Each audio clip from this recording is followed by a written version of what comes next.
കോഴിക്കോട് കുറ്റ്യാടി മലയോര മേഖലകളിൽ ശക്തമായ വേനൽ മഴ.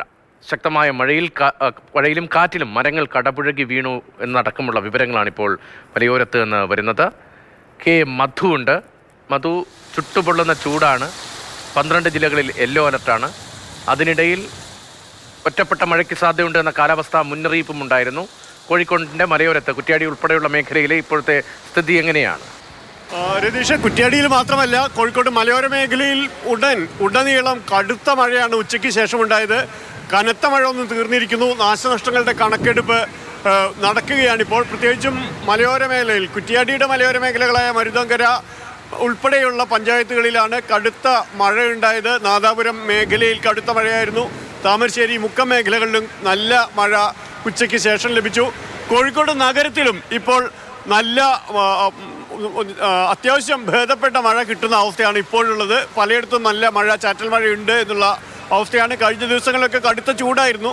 അതിനിടയിൽ വേനൽ ആശ്വാസമെന്ന് പറയുമ്പോഴും ഇടിമിന്നലോടുകൂടിയ കനത്ത മഴയാണ് എല്ലായിടത്തും ഉള്ളത്. പലയിടത്തും സ്ഥാനാർത്ഥികൾ പ്രചാരണം നിർത്തിവെക്കുന്ന അവസ്ഥയായിരുന്നു. നാദാപുരം പോലുള്ള മണ്ഡലങ്ങളിൽ സ്ഥാനാർത്ഥികൾ പ്രചാരണം നിർത്തിവെക്കുന്ന അവസ്ഥയാണ് ഉണ്ടായത്. അത്ര കനത്ത കാറ്റും മഴയും ഇടിമിന്നലോടുകൂടിയ അപകടമുണ്ടാക്കുന്ന അവസ്ഥയായി, ഇടിമുഴങ്ങുന്ന ഭയപ്പെടുത്തുന്ന അവസ്ഥയാണ് പലപ്പോഴും ഉണ്ടാകുന്നത്. എന്തായാലും മരങ്ങൾ വ്യാപകമായി കടപുഴകി വീണു എന്നുള്ളതാണ് ഇപ്പോഴത്തെ അവസ്ഥ. ഗതാഗത തടസ്സം മാറ്റുകയാണ്. അത് മരങ്ങൾ മുറിച്ചു മാറ്റി ഇപ്പോൾ ഗതാഗത തടസ്സം നീക്കിക്കൊണ്ടിരിക്കുകയാണ്. മറ്റൊരു കാര്യം എടുത്തു പറയാനുള്ളത്, വടകര മേഖലയിലും ഇപ്പോൾ കടുത്ത മഴ തന്നെയാണ് ഇപ്പോൾ അനുഭവപ്പെടുന്നത്. പല ഗ്രാമീണ മേഖലകളിലും കടുത്ത മഴ തന്നെ, കനത്ത മഴ തന്നെ ഉച്ചയ്ക്ക് ശേഷം അനുഭവപ്പെടുന്നുണ്ട്. രതീഷ്, മഴ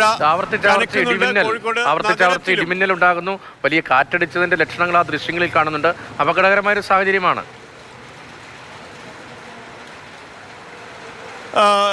വേനൽ മഴയുടെ ഒരു സ്വഭാവം മാത്രമാണുള്ളത്. പക്ഷേ ഇന്ന് പ്രചാരണം നിർത്തിവെക്കുന്നു എന്നേ ഉള്ളൂ. അതിനുശേഷം വൈകിട്ട് പ്രചാരണം പുനരാരംഭിക്കാം എന്നുള്ള പ്രതീക്ഷയുണ്ട്. വടകരയിൽ മാതൃഭൂമിയുടെ ഇലക്ഷൻ ബസ് പരിപാടി നിശ്ചയിച്ചിരുന്നു. അത് മഴ തടസ്സമില്ലാതെ നടത്താനാകുമെന്ന പ്രതീക്ഷയുണ്ട്. പക്ഷേ എല്ലായിടത്തും പഞ്ചായത്തുകളിലെല്ലാം കനത്ത മഴയാണ്, മലയോര മേഖലകളിൽ കനത്ത മഴയാണ് ഇപ്പോൾ അനുഭവപ്പെടുന്നത്. രതീഷ്, വലിയ മഴ അനുഭവപ്പെടുന്നു. വലിയ കാറ്റ് പലയിടത്തും അടിച്ചിട്ടുണ്ട്. ചിലയിടങ്ങളിൽ ഗതാഗത തടസ്സം ഉണ്ടായിട്ടുണ്ട് എന്നാണ് കെ മധു റിപ്പോർട്ട് ചെയ്യുന്നത്. കോഴിക്കോടിൻ്റെ മലയോര മേഖലയിൽ ശക്തമായ വേനൽ മഴ പെയ്തിരിക്കുകയാണ്. വലിയ ഇടിമിന്നലുണ്ട്, കാറ്റുണ്ട്. കാറ്റിലും മഴയിലും മരങ്ങൾ മുറിഞ്ഞു വീണു, കടപുഴകി എന്നടക്കമുള്ള വിവരങ്ങൾ വരുന്നു. ഇപ്പോൾ ഒരു കണക്കെടുപ്പിൻ്റെ സമയമല്ല, പെട്ടെന്നുണ്ടായ മഴയാണ്. അതേസമയം കാലാവസ്ഥാ മുന്നറിയിപ്പും ഉണ്ടായിരുന്നു. പക്ഷേ സാധാരണ നിലയിൽ ആരും ഈ ഒരു കാലാവസ്ഥയിൽ ചുട്ടുപൊള്ളുന്ന വേനൽ അങ്ങനെ മഴ പെട്ടെന്ന് പെയ്ത് അപകടകരമായ സ്ഥിതി ഉണ്ടാകുമെന്ന് പ്രതീക്ഷിച്ചിരുന്നതല്ല. 12 ജില്ലകളിൽ യെല്ലോ അലർട്ട്, ചൂട് കാരണമുള്ള യെല്ലോ അലർട്ട് തുടരുകയാണ്. അതിനിടയിലാണ് വലിയ കാറ്റും മഴയും ഒക്കെ ഉണ്ടാകുന്ന. കെ മധുവാണ് വിവരങ്ങളുമായി തുടരുന്നത്. മധു, ഈ മഴ അടുത്ത ദിവസങ്ങളിലും തുടരാനുള്ള സാധ്യതയുണ്ടോ? അങ്ങനെയാണോ കാലാവസ്ഥാ മുന്നറിയിപ്പ്? കാലാവസ്ഥാ വിദഗ്ധർ പറഞ്ഞത് വേനൽ മഴയുടെ ആ സ്വഭാവങ്ങൾ എല്ലാം കാണിക്കുന്ന മഴ, പെട്ടെന്ന് പെയ്ത് വരുന്ന മഴ, കടുത്ത ഇടിമിന്നലോട് കൂടി ഇടിവെട്ടുന്ന മഴ, സ്വാഭാവികമായും അതിന് പ്രതീക്ഷിക്കുന്ന വിധത്തിലുള്ള നാശനഷ്ടങ്ങൾ ഉണ്ടാകും എന്നുള്ള വിധത്തിൽ അതാണ് ഇപ്പോൾ പ്രകടമായിക്കൊണ്ടിരിക്കുന്നത്. മലയോര മേഖലകളിൽ ഇത് പലപ്പോഴും സാധാരണവുമാണ്. പക്ഷേ ഇപ്പോൾ ഈ തെരഞ്ഞെടുപ്പ് പ്രചാരണം ഉച്ചവരെ കടുത്ത ചൂടായിരുന്നു. കൊടും ചൂടിൽ രാവിലെ ഒരു 8:30 തന്നെ കൊടും ചൂട് അനുഭവപ്പെടുന്ന അവസ്ഥയാണ് ഉണ്ടായത്. അത് പക്ഷേ 3 മണി വരെയും അതേ അവസ്ഥ. പക്ഷേ 2:30-3 മണിയാവുമ്പോഴാണ് പെട്ടെന്ന് മഴ പെയ്യാൻ തുടങ്ങിയത്.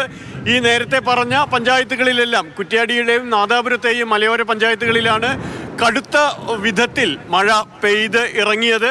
അത് വ്യാപകമായി നാശനഷ്ടങ്ങൾക്ക് ഇടയാക്കിയിട്ടുണ്ട്. പലയിടത്തും വാഴ അടക്കമുള്ള കൃഷികൾ വ്യാപകമായി ഒടിഞ്ഞു വീണു.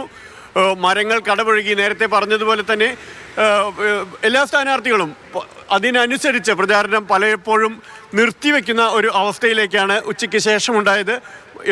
വേനൽ മഴ വരും ദിവസങ്ങളിലും തുടർന്നേക്കും എന്നാണ് രതീഷ് ഇപ്പോൾ വ്യക്തമാകുന്നത്.